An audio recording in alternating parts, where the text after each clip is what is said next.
My name is Cindy Frederick, and I'm Associate Vice President for Engagement and Annual Giving here at the University of Virginia, and it is my pleasure to welcome you all to Charlottesville. Just this past spring, UNC had a brilliant idea, and we got a call to say, what if we do something on the Friday night before the football game and have alums from both our schools? What a wonderful idea. And thank you so much for UNC for sponsoring this reception and bringing this idea to us. I'd like to go ahead and now introduce our two panelists, our two alums. It is my pleasure to introduce Ken Wallenborg, who graduated from UNC in 1951 from UNC and in 1955 from UVA's medical school. Dr. Wallenborg is a retired ENT, head and neck surgeon, and clinical professor at the University of Virginia School of Medicine. While a student at UNC, he was very active in student activities, lettering and cross-country, receiving the American Legion Award as Outstanding Air Force Cadet, and participating as a member of St. Anthony Hall Fraternity, German Club, and Dance Committee. Ken has received many awards and honors, including UVA's Raven Society Alumni Award, the Alpha Omega Alpha Medical Alumni Award, and the Medical Society of Virginia Award for Outstanding Medical Alumnus Award. He currently serves as the president of the Thomas Jefferson Heritage Society and president of the Thomas Jefferson chapter of the Sons of the American Revolution. Please join me in welcoming Ken to our panel tonight. Our second alum is Ted Zoller, and he graduated from UVA's master's program in 2003 and in 2010 from UNC with his PhD. Dr. Zoller is an associate professor at UNC as well as the executive director for the Center for Entrepreneurial Studies at their business school. Ted also oversees Launch Chapel Hill, a new venture lab that supports UNC teams that are moving to the marketplace. He is an advisor to the Blackstone Charitable Foundation, a senior advisor to the Frank Hawkins Kennan Institute of Private Enterprise, and a senior fellow and former vice president at the Ewing Marion Kauffman Foundation. He also founded Commonweal Ventures, a venture advisory and analytic firm, and is a small business owner. And one final note, it is said that Ted is a very avid UNC Hoops fan. I have to say it, go Heels. Please join me in welcoming Ted.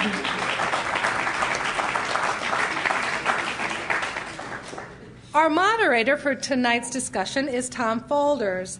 He is a 1971 graduate of the University of Virginia and received his MBA from the University of Pennsylvania Wharton School.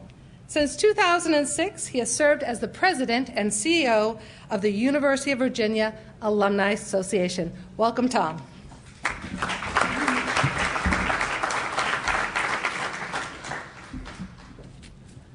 Both Ken and Ted have courageously agreed to be with us tonight to talk a little bit about both the common elements as well as the disparate elements of what makes our two schools what they are.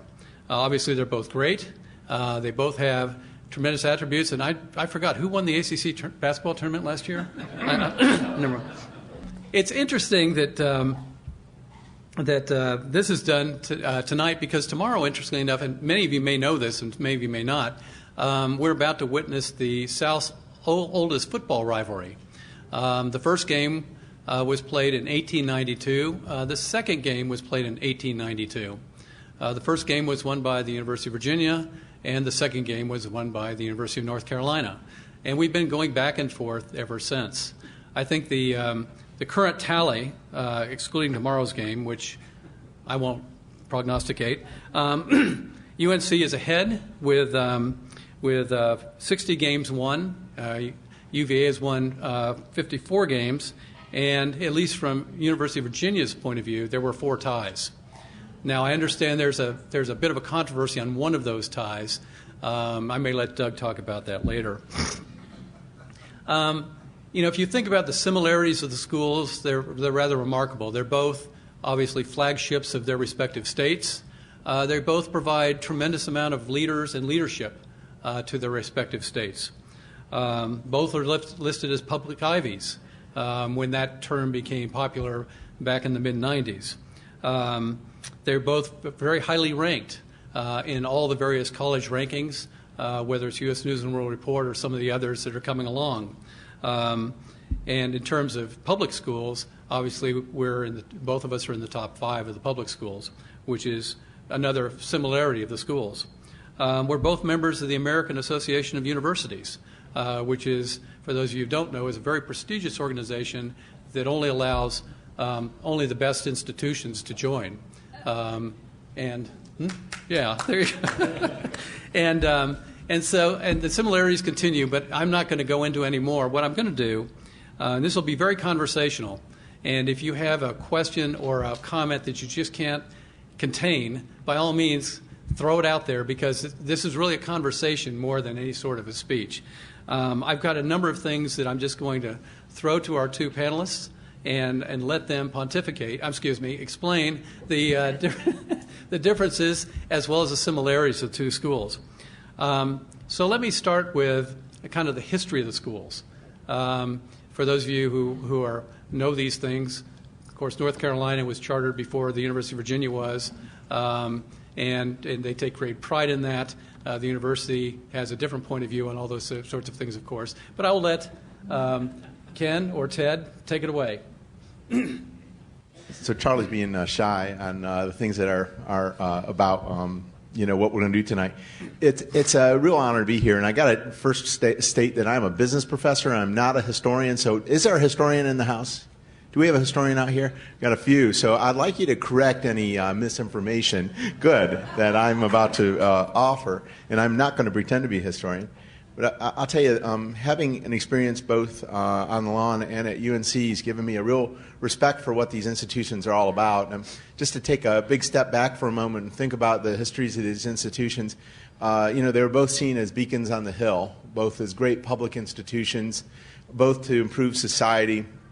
In the case of the University of Virginia, obviously Thomas Jefferson. In the case of the University of North Carolina, William R. Davie.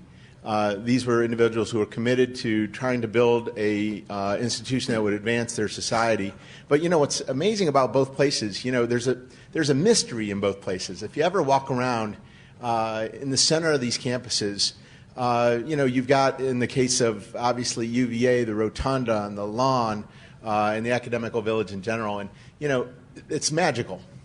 And in the case of University of North Carolina, you got the Davie Poplar and the Old Well, and the entire quadrangle and the great old trees that just line the middle of campus, and you just feel the sense of something that's drawing you there. And I'd call it a little bit of a mystery. I think, for instance, at UVA you've got the Sevens, and you have the Imps, and you have the Raven Society, and other organizations. You don't know how they work. They're around. Things are happening. They're all committed to trying to advance the institution. In the case of the University of North Carolina, the reason why we wear blue and white today is on account of the Dies and the Phi's, the two societies that were really driven by the intellectual pursuit, the Gimghoul Society and the Golden Fleece. These are groups that kind of curate a story behind the story of these great institutions. So, I got to tell you, I'm a sucker for it. I love these two places. And, I got to say, just on a personal note, the University of Virginia represents basically my first attempt at trying to finish a doctorate. And in my particular case, I just want to call out J.C. Powell. Where's J.C.? Could you raise your hand? J.C.'s my father-in-law, believe it or not, and he lives on the other side of the mountain here, not far. And when I was in business, I decided I'd go back, and all of my colleagues said, Ted, why do you want to go back and get a PhD? And I just, for some reason, was driven, and I was drawn to the University of Virginia. So I came here to try to get a doctorate. And right during my time here, about 2 years in, my wife called me. And I'll never forget, because I was in Alderman Hall, and I was picking up a phone on the side of the wall, and she said, Ted, I need you to come home right now. And I said, what are you talking about? And she said, I think I'm pregnant. And that moment changed my life in more ways than you'd know, because I'd given up my health insurance, I'd given up my business, I decided I needed to get back to work. So I went back to work, obviously, to take care of my child. It turns out my daughter was diagnosed with autism. And that has been both a challenge in our lives, but it was one of the greatest blessings of our lives. Because my daughter is doing extraordinarily well. She's going to go to college. She's going to have a great job. But my wife, with a little bit of my help, is developing a new business to support people with autism transitioning to the workforce by learning how to code, of all things. So we've turned the story of my first attempt to get the university, my PhD here at UVA, into a great story as a result of my daughter's experience. And then the University of North Carolina put its arms around me and said, we'll figure out how to finish up your doctorate. And that was 10 years later. Even after the statute of limitations ran out, I just restarted it again and did it again. So I love both institutions deeply. Ken, talking about being... The Beacons on the Hill comment reminds me of a story you told me about where you live and where Mr. Jefferson originally wanted to put the university. Right. I live at the highest point in Charlottesville on Rugby Road. If anybody went to Virginia, you remember from Rugby Road to Vinegar Hill? Okay. Well, that's where I live. And my house is truly at the highest point in town. And the city water tower used to be in the front yard from 1900 to 1920-something. And if you've been by my house, there's not much room between the house and the street.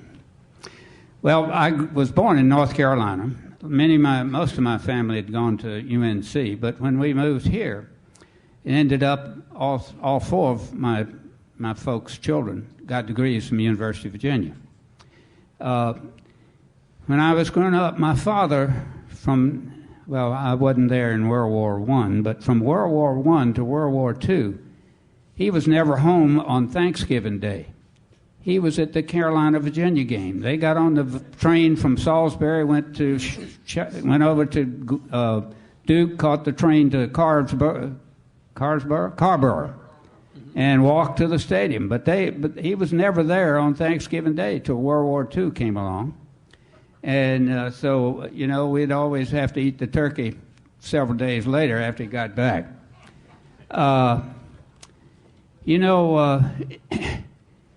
The president, the University of Virginia never had a president until 1904.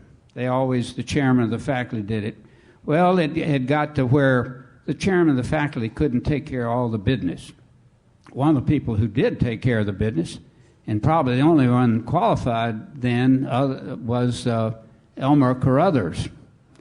And Elmer Carruthers, Carruthers Hall, some of you may know, was the treasurer of the University of Virginia. Well, in 1925, I think it was, Ward brought this to my attention. Virginia was supposed to play North Carolina in Chapel Hill. Well, the athletic department called and said, we don't have any money to rent a bus. We're going to have to cancel the game. He said, we can't do that. So he raised among the citizens around here and everywhere enough money to rent a bus to send the football team to Chapel Hill. Now, whether they won or not, I don't remember. Now, I grew up here when Bill Dudley was having his greatest time. Bill Dudley, the greatest football player ever at the University of Virginia, one of the nicest, kindest people. No airs about him, and was All-American here, was All-Pro, he was all military in all of his days of activity. He was in the House of Delegates from Lynchburg. And what a great time. He was also somebody with no airs. You could go up and speak to him. My gang used to go up and play touch football beside the University of Virginia where they were rehearsing or practicing up at Lambeth Field. And he'd walk over there occasionally and chat with us, and we were just overwhelmed. We couldn't speak. We couldn't ask him any questions because here was Bill Dudley talking to us. So then when I went to Chapel Hill, guess who's there? The greatest football player at Chapel Hill, Choo Choo Justice. Now, so I got to watch all his years of playing down there, and fabulous. I was spoiled.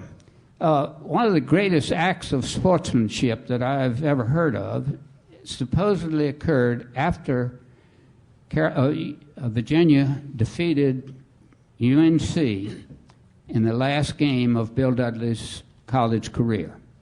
He was responsible for in some way for all 4 touchdowns they made, and when the game was over, he was carried off the field by the Carolina team.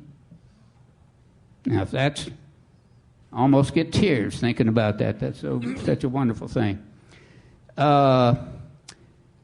People ask me up here, I grew up here and went to Chapel Hill, and then I came back up here, and they say, well, okay, who are you going to root for this year? I've got the perfect answer. I say, I hate to root for a loser. So I wait until halftime, and I see who's ahead, and that's who I root for. Okay, and one thing that a lot of people probably never knew, but we had a great football coach up here at Virginia, Frank Murray. Frank Murray had never played a game of football in his life, and yet he turned out some of the greatest teams. He got the T formation here to Virginia, had Bill Dudley. As a matter of fact, he's the one that told Bill Dudley. Bill said, Coach, I play in. He says, you're not going to play in for me. You're too small. Go in the backfield. He said, I don't want to play in the backfield, but he got after him, and look what happened. Let's see here. Oh, the first president of University of Virginia. Remember, we never had a president. We had faculty chairman who tried to run all the things at the school here, administrative, teaching, faculty, cutting the grass, all that, and he couldn't do it.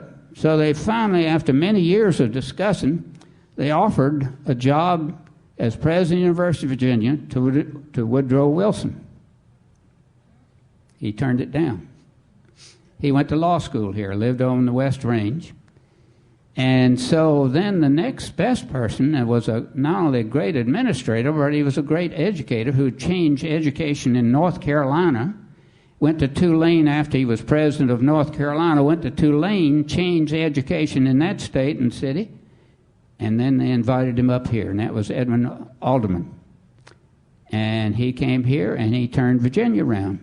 He became a great administrator, great educator, and he really made the things happen here at Virginia. Poor old Dr. Alderman, he designed this beautiful house on Rugby Road, and for when he retired. He died before he could move into it. So Rabbit Smallwood moved into it. Some of y'all know Rabbit. Let's see. When I went to Chapel Hill, of course, I was taking the pre-med courses, and one of my chemistry classes was this new professor there. He was about 25 years old, and he was one handsome dude. And he'd got his PhD ahead of most anybody in the country because he was so smart, but he really was good looking. And he'd start his lecture off the first day I was there. He says, ladies, here in my class, I know that I look like Tyrone Power, so don't tell me it's not going to help your grade. Okay. Oh, one of the other things that Edmund Alderman brought here was he instituted the cap and gown. We never used caps and gowns for the graduation here. But he said, we're going to have a class act up here at Virginia. And we did. I belong to a lot of organizations. One of my friends one time says, I bet if they had a toothbrush club, you would join it. And that's the truth. I've been looking for the toothbrush club for years. Okay. Oh, I'll say, every year I turn in my application to the Seventh Society, but for some reason or other it gets turned down. They say maybe a 6, but not 7. Ken's probably the only one that knows what a Seven Society application looks like. So. 7 pages long. Yeah.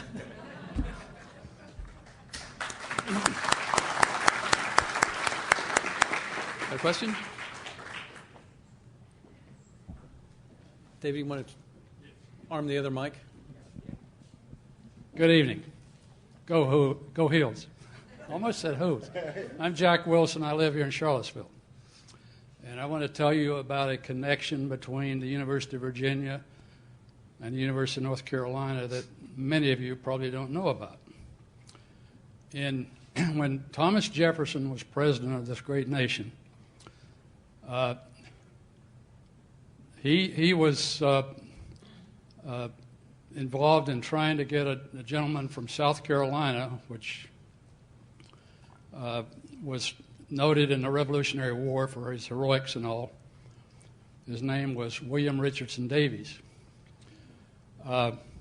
Anyway, the governor of North Carolina in the late 1700s decided, and others in the government decided they wanted to establish a state university. So they put together a 5-person committee headed by William Richardson Davies, who was from South Carolina, but at that time North Carolina and South Carolina were one. And he told this commission to go out and tour the state and find a suitable location for a university. So they went out, and William Richardson Davies went to the Raleigh-Durham area, and he's talking to people. I went to UNC and got a degree in environmental engineering, so water supply and wastewater and environmental health and all that is important to me, and this is what caught my interest. Was he goes to that area and he starts asking, he says, well, if we're going to build a university, we want it to be in the center of the state. This meets those requirements, and we need a good water supply. And some of the locals said, well, you need to go up on that hill. There's a chapel up there, and it has a wonderful well, a wonderful water supply. So anyway, William Richardson Davies goes up, ties his horse to a poplar, gets out, and goes and tries some of the water, and we know the rest of the story. That's where the university was formed. But tonight, we have an individual here who has a connection between UNC and the University of Virginia that I want to share with you. I was on the board of the foundation board for the University of North Carolina School of Public Health for several years, and I met a young lady here that is a graduate, got her PhD at the University of Virginia. And in talking with her, I found out she'd never been to Chapel Hill, and she shared with me that William Richardson Davies, she's a direct descendant of him. So I said, you've got to go to Chapel Hill. I can't believe you've never been there. Of course, I took her to a basketball game, and guess who won? The Dean Dome. Virginia won. But anyway, we go down, and I say, you take the car, but go to Wilson Library and tell them who you are, that you're a descendant of William Richardson Davies. And she did. When I came out of my meeting about 3:30, 4 o'clock, she's standing by the car beaming. She has this legal pad in her hand with all these notes. She had books that they had given her.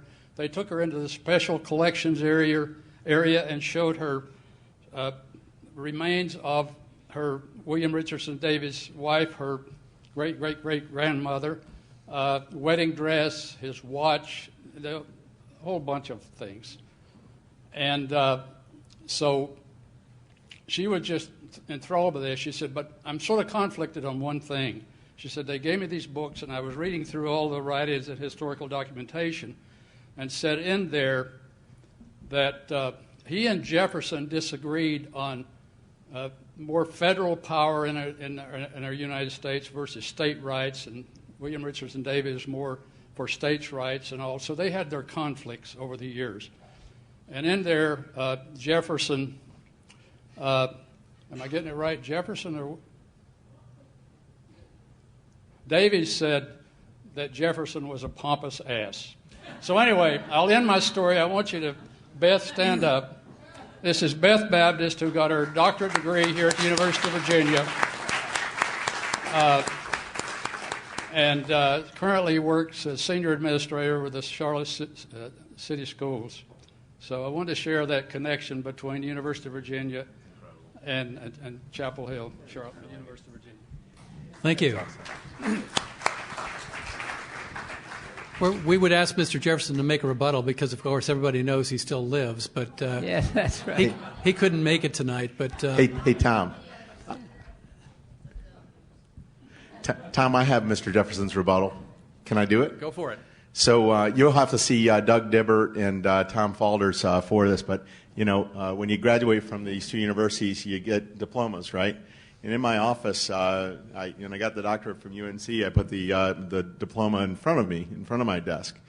But as you know, the University of Virginia's diploma is a little bit bigger than the University of North Carolina's diploma. It kind of takes up half the wall. It's about this big.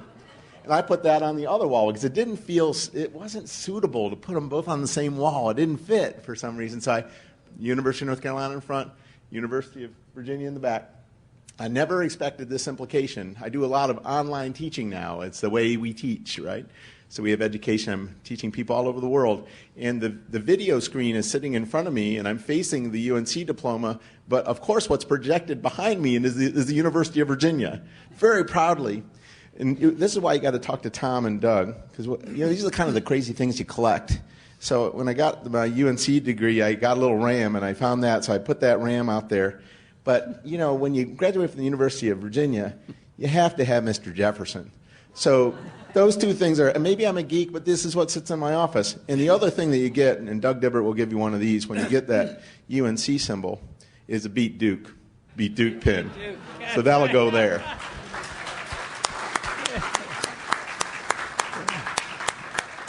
When I went to Chapel Hill, Porter Graham, Frank Porter Graham was the president there now. I really hit it off with him because we were two short fellows, and short fellows sort of stick together.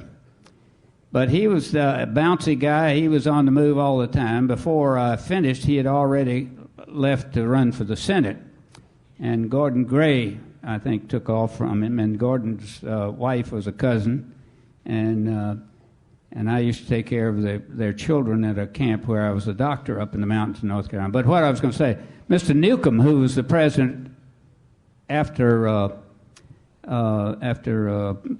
Alderman, was sort of a short, little bit pudgy fellow.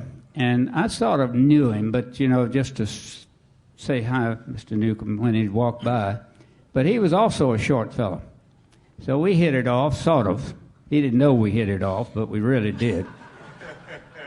Frank Porter Graham was something. He remembered everybody. He remembered my family who'd been there before me, and so that was good. We had a problem at Chapel Hill because the tradition was you didn't pave the sidewalks at the university. They had this yellow sand. Well, if you've ever tried to keep a pair of socks going, they don't last for about a week. And then you got to throw them out because they got big holes from all the sand that got in the bottom of your feet. We had great years there when I was there, great athletic teams, and so that was good. We had a good time. Great teachers there, just wonderful. They had heart, and med school when I came up here, same thing. They had a feeling for not only you, but who you were trying to be involved with. So it was a great thing to go to two of the great universities of the South. That brings up, that's a good segue into student experience. You've both been students at both institutions. Compare and contrast the student experiences that you found in both institutions. They wore coats and ties here in Charlottesville. We didn't in Chapel Hill. And down there they greeted you with, "Hey, you." And up here they said, "Who's your father? Who's your grandfather? Who's your grandmother?"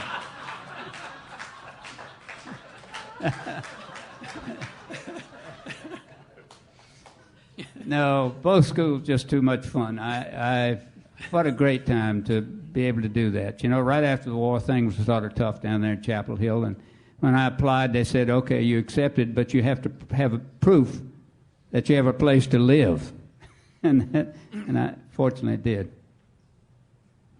What I'd add is it was really interesting. The feelings on campus were very similar in some ways and very different in other ways. Being on campus at the University of Virginia, somebody once said, what the deal is with the University of Virginia? You really don't know if you really belong here. You always think it was a fluke you got in, and you're not so sure you're supposed to be here, but you are. And the University of North Carolina, you just feel like you're part of the place. So it's a place that gives you, you stand up on your heels a little bit at the University of Virginia. At UNC, you're kind of yourself. And both places have different feelings. I don't know if it comes from kind of the literary traditions. For instance, at UNC, it's Paul Green and Thomas Wolfe. they're folks that just kind of get in the mix. Whereas here it's Faulkner and Edgar Allan Poe. It's a different sense. But in many ways, these institutions are just, they're magical, like I had mentioned before, and they're so special. And they're institutions that really need all of us to stand up and do what we can to actually perpetuate them for the next generation. Because these are institutions that really make a difference. They're both committed to advancing what we're doing as a society, just as the founders of those institutions intended.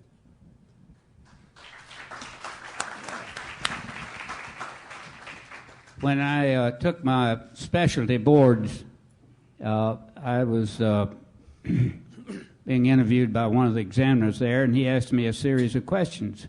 And they're not supposed to know who you are or where you're from. That's so there's no pull or anything going on there. This doctor says, well, I don't know your name, but I know where you came from, because you came from the University of Virginia, and they're the people that know exactly what you were talking about, and they know it the best of anybody in the country. So that made me feel good. I went right out and applied for the Seventh Society right after that.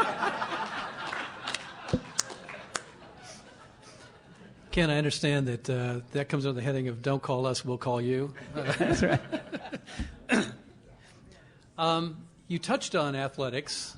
Let's talk a little bit more about it. There have been long traditions of athletic excellence or futility, depending on the situation, and just your observations of the two schools and their athletic programs and how they've evolved. Okay, says it's all me.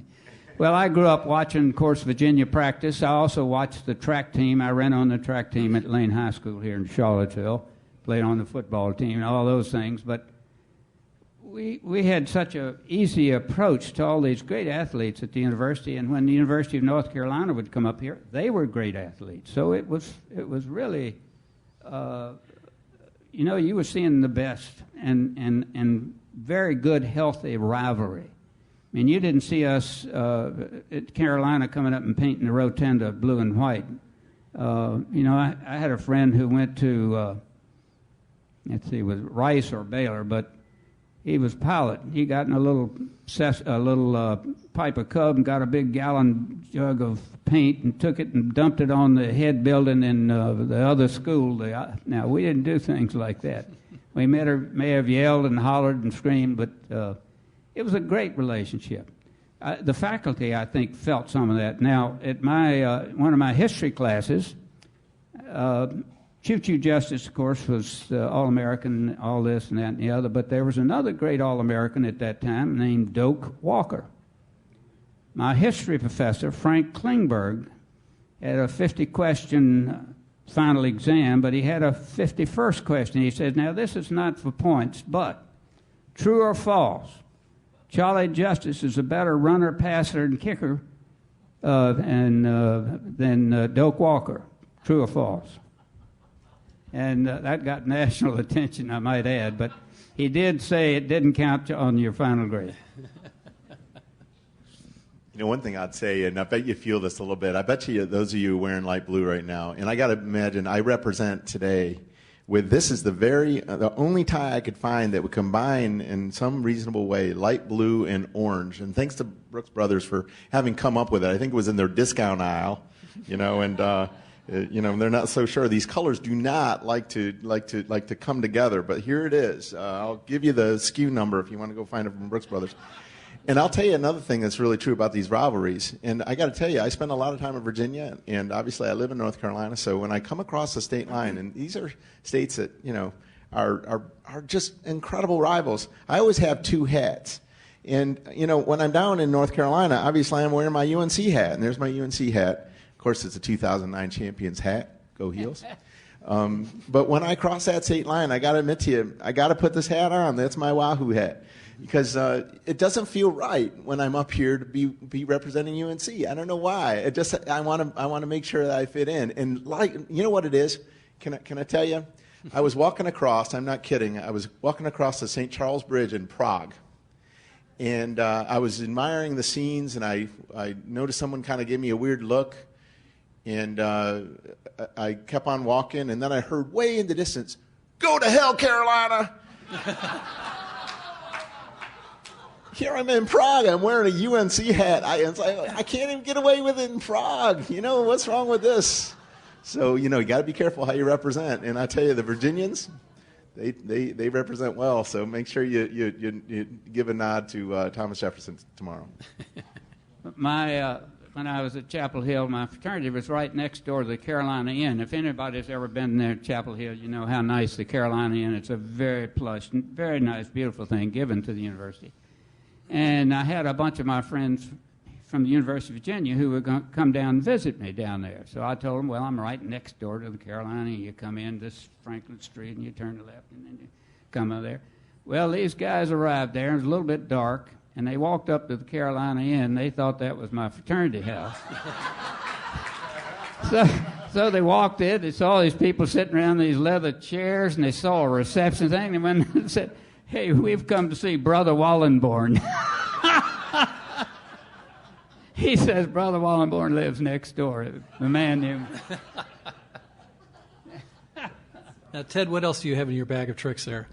I'm empty, but I got to ask a question. Tom, I don't know if I'm stealing any of your thunder, but how many of you have 2 degrees, one from UNC, one from UVA?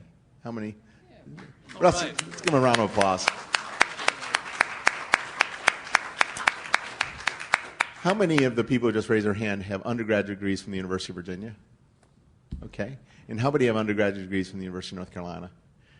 I'd love to have an open conversation about the differences in those experiences because, I got to admit, I think I'm the only person, believe it or not, I wrote a master's degree. My master's from the University of Virginia was actually a comparison of the 2 institutions.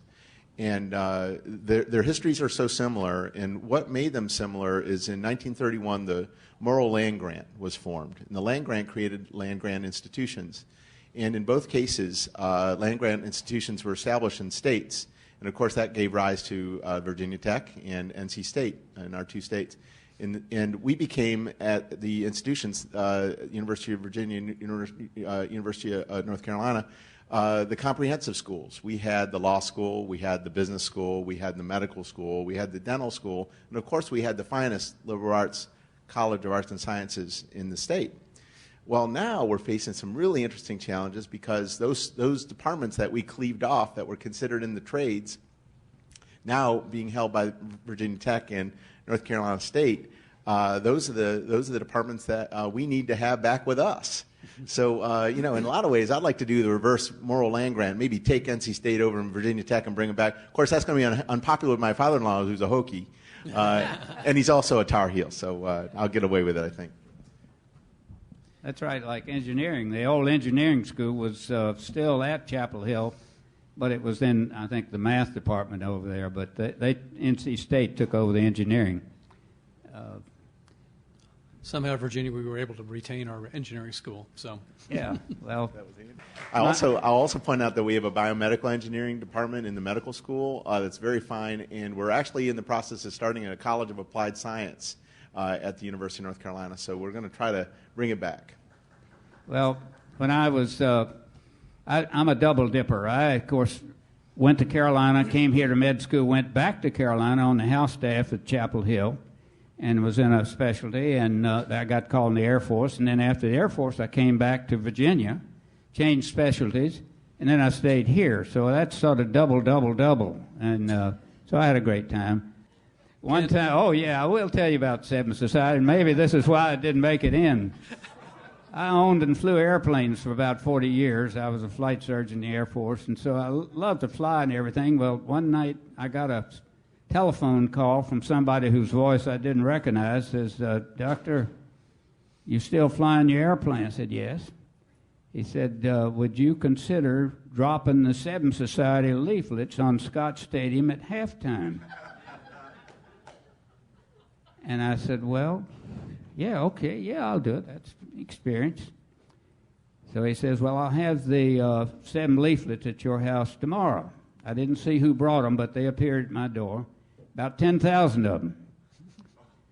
So I went to the first quarter of the football game, jumped in the car, went out to the airport. They were already loaded in the plane, so I took off, and I came over, went west of the Observatory Mountain here, and I circled around there. I had a radio in the plane. I could tell when the halftime was coming. So when halftime came, I came over Observatory Mountain and dove down, and then ended up right down in the stadium. I was looking at the president's box over here.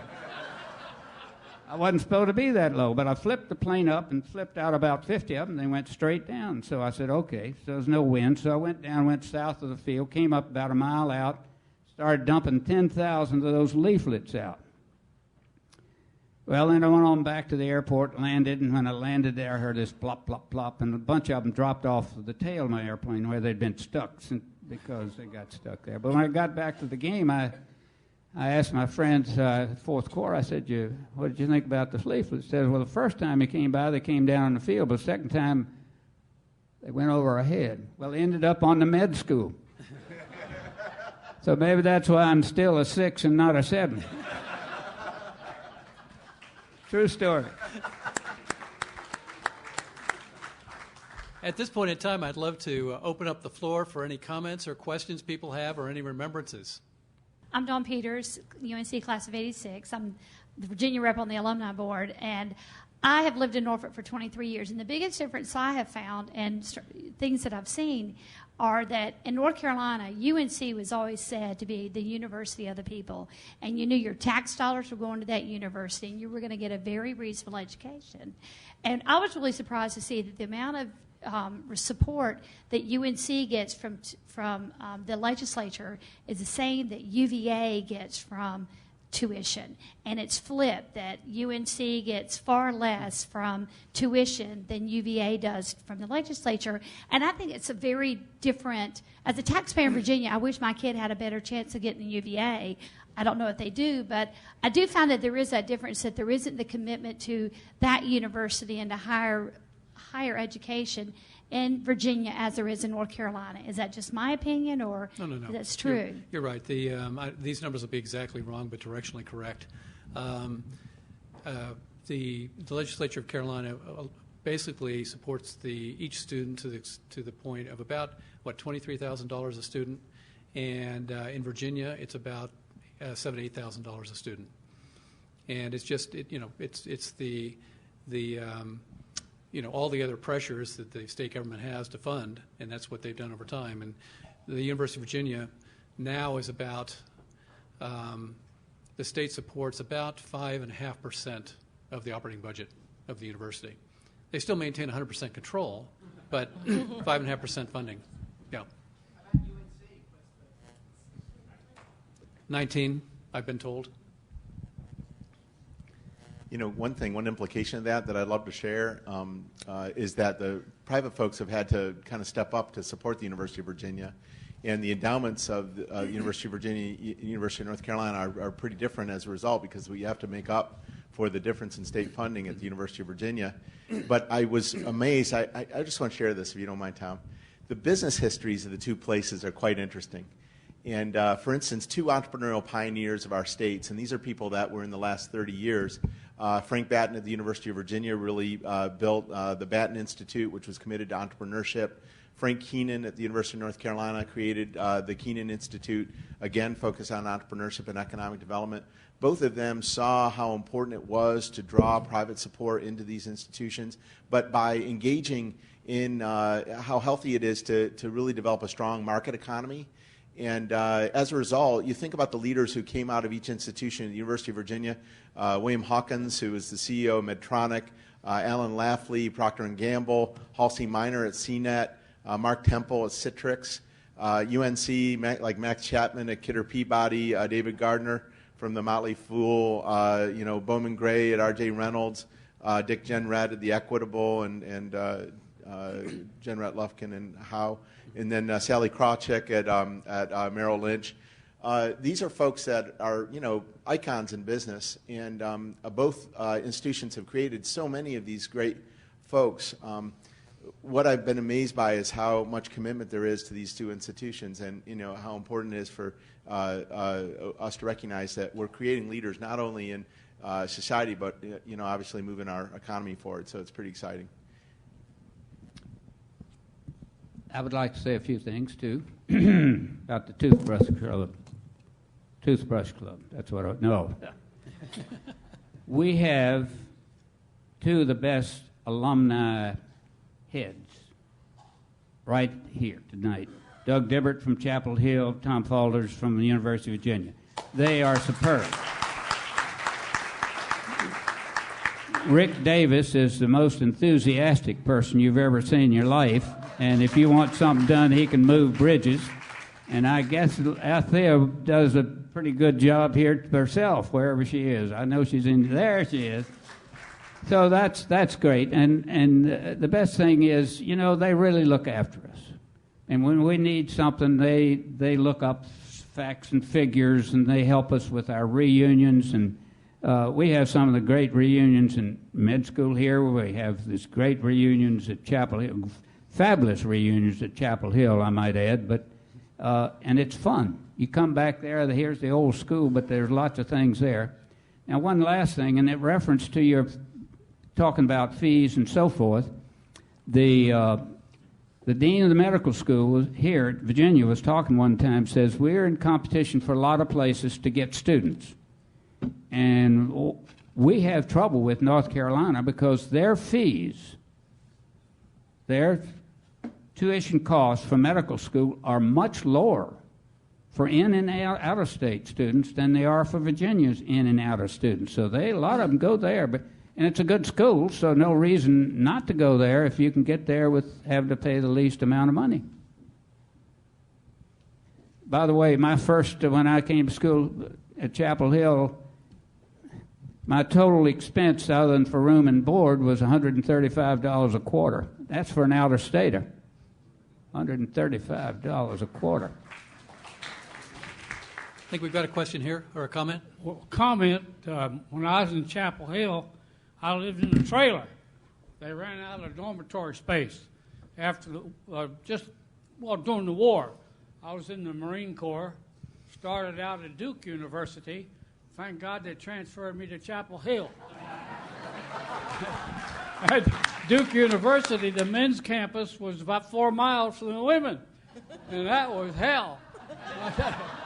I was on the track team at Duke, and then I went to the track team before UConn at Chapel Hill. I ran 440, 220 lows, high hurdles, mile relay, and the 220 dash.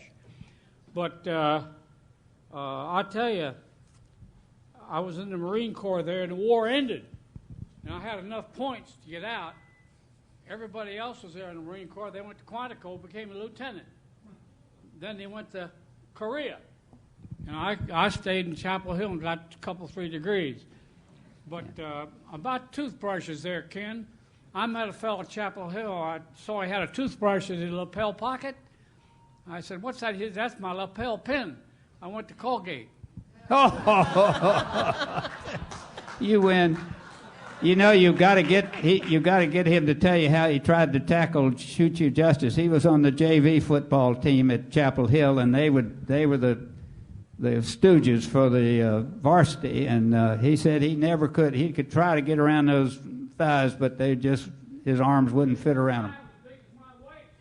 Yeah. Oh mercy. Oh mercy. Okay, we've got a comment back here. Okay. Hey.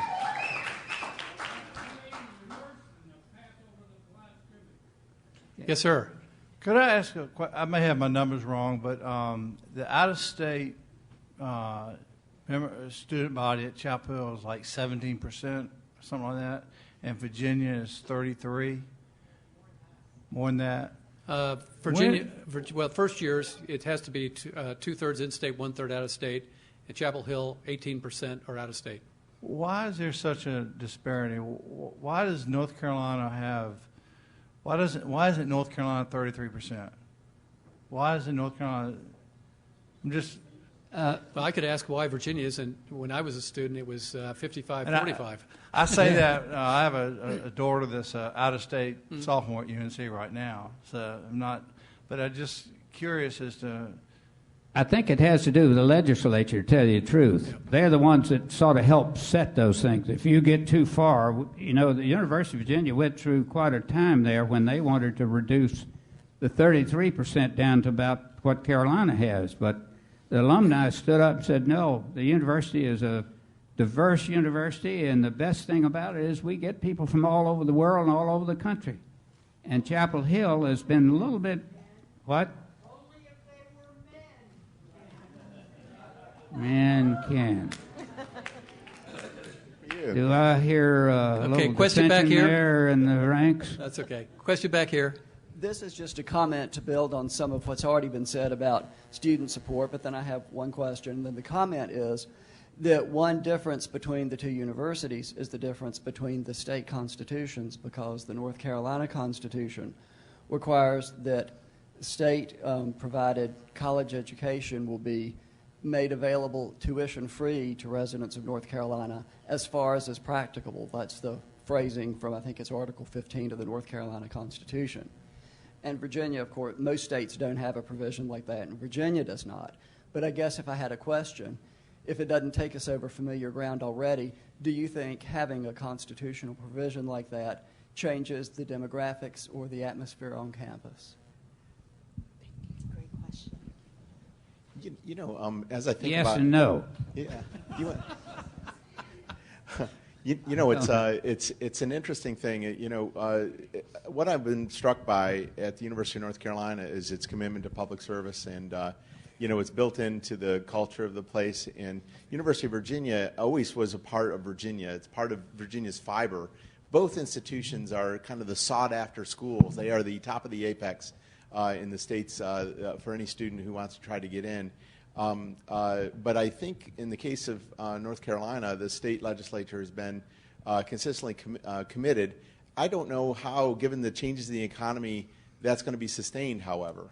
I think the University of North Carolina will go through some significant pressures over the next several years because revenue at the state level is diminishing. Our economy tends to be kind of stagnant in the moment, and I don't see any massive change that will change the trajectory. So I think that UNC will probably feel the same pressures UVA has felt over the last several years.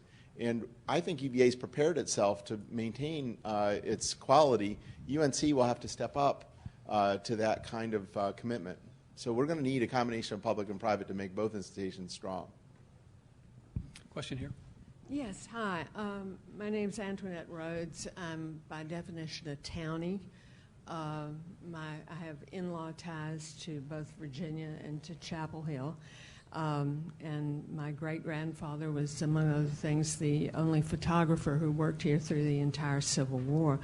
And I would say to the person who just spoke that it's interesting to look at the history of UVA, because in the mid-19th century, UVA, in fact, had state students who were like appointees to West Point and were appointed by their representatives to the General Assembly, who were merit students nominated from their counties and cities.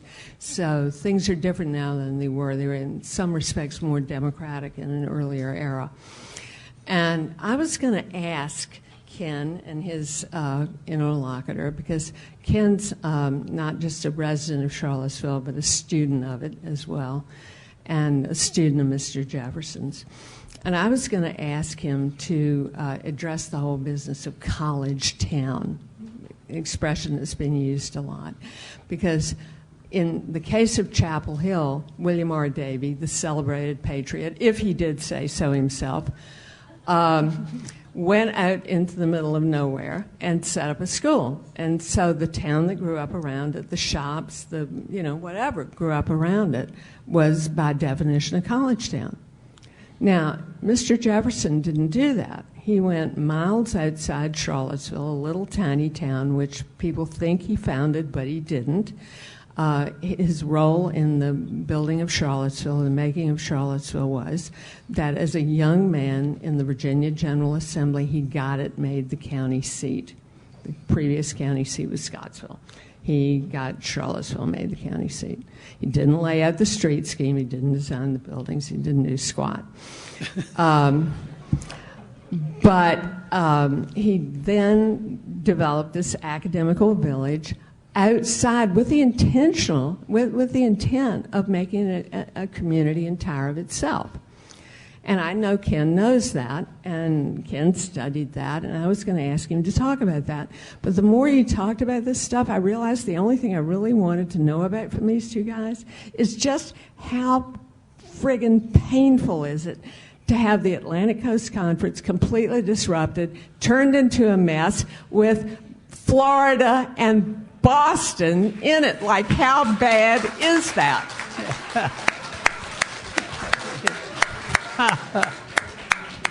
It's actually screwed up my family, as a matter of fact. It's totally screwed up my family because a lot of my family went to Syracuse University, and boy, that is really tough. Because, I had to convince my father to root for the Heels for so long, and now they're playing against one another. So it's just a nightmare.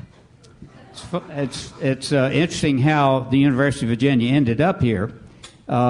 People wanted it in a lot of different places. Lexington, for example, had raised $50,000 if they would put the university there. Mr. Jefferson wanted it more central, and at that time when he was going to start the University of Virginia, Charlottesville was more central for all the land that Virginia controlled at that time. And they had a meeting of a committee up at Afton Mountain at Leake's Tavern, and that's where they decided to set the University of Virginia here. And the town and gown has been pretty good here for the most part. We realize that the students bring a lot of income into us and a lot of excitement, and we learn all the new music that's available, what the good beers are, and all that sort of stuff. I mean, it's free. They just do that for us for free. Of course, we have to clean them up. Who sweeps the streets? Well, that's what the old song went. But at any rate, it is very good that that the town and gown have worked basically very good and very close. At one time, I was just reading the history of the University, Bruce's history. And at one time, the town and gown was not a good thing. The town was left aside. The university wasn't having anything to do with them down there. But they've come around very well. Tony's an author, and she's writing a great book, if I can ever get her to finish it, about one of Charlottesville's great citizens. The person who just spoke, by the way, I want to add one thing, and that is Chapel Hill may have started as a university town, but we have some of the same pressures that you'd have in Charlottesville there. We have developed a real relationship, town gown building capability downtown to start businesses, a program called Launch Chapel Hill. I noticed the University of Virginia is doing their iLab program downtown. These are things where town gown flows together and you get people on the same goal, but we're facing the same issues in Chapel Hill. We've been trying to get the Horace Williams property developed into Carolina North for years, and that I wouldn't attribute that necessarily to a challenge in the town level, but we've never been able to get it done. And I would suggest that the environments are very much the same. I would like to add something else. When the legislature set up the University of North Carolina at Chapel Hill, they wanted it to remain a university town. They had a law: no trains could go to Chapel Hill. That's the truth. So the trains went to Carrboro, right next door to it. That's where you could, and the students got off there with their big steamer trunks, and all the locals would help haul those over to about a mile over to the campus over there. But that was their thing. And buses, they hadn't figured on buses, so buses came to Chapel Hill. That's the way I got there, was by buses or by air. Did you drop any leaflets? No. We have one. It was "Ere you go my way." That's how I got We have time for one more question or comment. A comment more than a question. I have enjoyed both your comments. I think it may be just possible that you overlook the strength of the place. Both Virginia and Carolina are remarkable in their ability to convert a place into attitudes. And I suspect every good school tries to do that. But the thing that's always struck me, being a graduate of Vanderbilt, is how well each of the two schools did that, one in Virginia, one in Carolina. It's the kind of thing that makes not only storytelling, but makes education. Thank you. How about a big hand for our two speakers?